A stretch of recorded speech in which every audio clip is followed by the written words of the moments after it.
Do women truly want high-value men, or just the illusion of one? In this powerful and thought-provoking reflection, a modern-day monk explores the deeper meaning behind value, connection, and authenticity in relationships. It's not about money, status, or image. It's about who you are when the noise stops. When I lived in silence for a year, in the hills of Dharamshala, I watched the world from a distance. No news, no noise, no ego-chasing status. Just the sound of breath and birds. And yet, even in silence, I could hear the questions people carry. One of the most persistent echoes I've noticed lately is this: do women truly want a high-value man, or just the idea of one? At first, this question sounds like something you'd hear on a podcast between two self-proclaimed relationship experts. But sit with it a little longer and you'll realize it asks something deeper, not about women, but about us. About value. About how we're seen and, more importantly, how we see ourselves.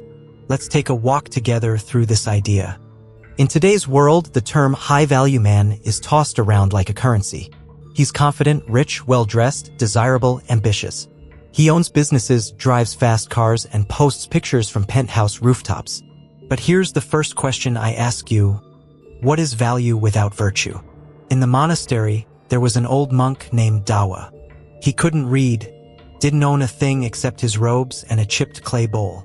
But when he spoke, even the wind seemed to pause. People came to him not because he had anything, but because he was something. Dawa's value came not from how he appeared, but from what he consistently gave: calm in crisis, wisdom in chaos, and love without transaction.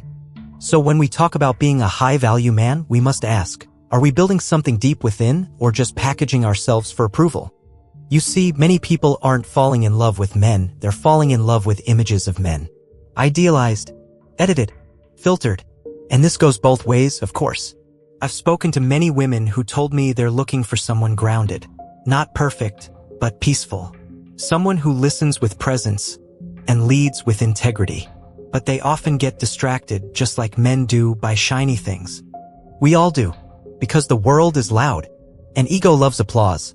But underneath that noise is something quieter. It's the human longing for real connection. For someone whose value doesn't rise and fall with his bank account, but whose strength is steady in storms. You don't need to be rich to be high value. You need to be rich in character. Do you keep your word when no one is watching? Do you respect people who can't offer you anything in return? Do you walk away from what's easy to protect what's right? In one of my lowest points, before I took my vows, I was trying so hard to prove myself to someone I loved. I thought if I worked harder, got more attention, impressed her friends, she'd stay. But what I learned was this: you don't keep people by becoming their fantasy.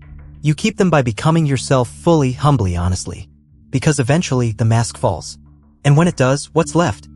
So I return to the question, do women want high-value men, or just the idea of one? And the answer is, it depends. But the more important question is, are you falling in love with the idea of yourself, or with the truth of who you're becoming? Your journey should not be to impress, but to evolve. Not to perform, but to be present. Not to chase love, but to radiate it. And if you walk that path with patience and purpose, those meant to walk with you will find you.